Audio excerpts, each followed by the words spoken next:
बिस्मिल्लाहिर्रहमानिर्रहीम।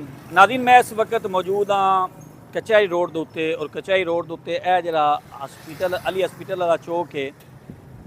कचहरी सीधा रस्ता कचहरी जाता है, शहर नूं रस्ता जाता है। इस दे कॉर्नर के उत्ते अली हॉस्पिटल के कॉर्नर के उत्ते खंबा देखते पे हो, जो खंबा इंतहाई टेढ़ा हो चुका है। ये रात को आंधी आई है, अगले दिन आंधी आई है, उस आंधी दे तू ये टेढ़ा हो चुका है।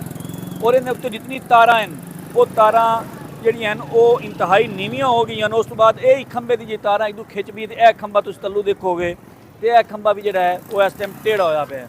ਉਸ ਖੰਭੇ ਦੇ ਉੱਤੋਂ ਦੇਖੋ ਤਾਂ ਸਾਰੇ ਦੇ ਸਾਰੇ ਜਿਤਨੇ ਵੀ ਉਹ ਹਨ ਆਪਣਾ ਕੋਇਲਾਂ ਵਗੈਰਾ ਉਹ ਵੀ ਜਨਾਬ ਸਾਹਿਬ ਟੇੜੀਆਂ ਹੋ ਗਈਆਂ। ਔਰ ਉਹੀ ਤਾਰਾਂ ਜਿਹੜੀਆਂ ਜਿਤਨਾ ਤੁਹਾਡਾ ਸਸਤਾ ਬਾਜ਼ਾਰ ਲੱਗੋ, ਜਿਤਨਾ ਮਰੀਮ ਨਵਾਜ਼ ਸ਼ਰੀਫ ਦਾ ਬਾਜ਼ਾਰ ਲੱਗੋ, ਦੀ ਦੁਕਾਨਾਂ ਲੱਗੀ ਨੇ, ਸਟਾਲ ਲੱਗੇ ਨੇ, ਉਹਨਾਂ ਦੇ ਉੱਤੇ ਉਹ ਤਾਰਾਂ ਜਿਹੜੇ ਗਿਰਨਗੀਆਂ ਤਾਂ ਟੋਟਲ ਦੇ ਟੋਟਲ ਇਹ ਜਨਾਬ ਸਸਤਾ ਬਾਜ਼ਾਰ ਜਿਹੜਾ ਮਰੀਮ ਨਵਾਜ਼ ਦਾ टोटल टोटल जो बाज़ार है या रेडी बाज़ार मरीम नवाज शरीफ साहब का है उन टोटल आगे लग जाएगी।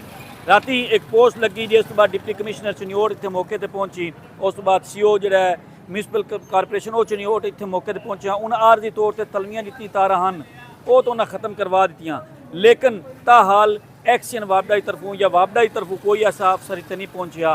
वो शायद मुहर्रम में मसरूफ हैं या कि साने का इंतजार पे करते हैं। साड़ी उन्होंने अपील है कि फिल फौज पर पहुँचन, इन्हें खंभियां नूं सीधा किया जाए, इन्होंने उत्ते तारां जितने ठीक किया जाए ताकि कोई बड़ा सानिया ना हो। क्योंकि अगर एक तार गिरी तो इस टाइम जितना रेहड़ी बाजार है पूरी आग लग जाएगी और कोई बड़ा सानिया रोनुमा हो सकता है। एक नवे विलाग एक नवे इशू के नाल दोबारा हाज़िर हो। अल्लाह हाफिज़।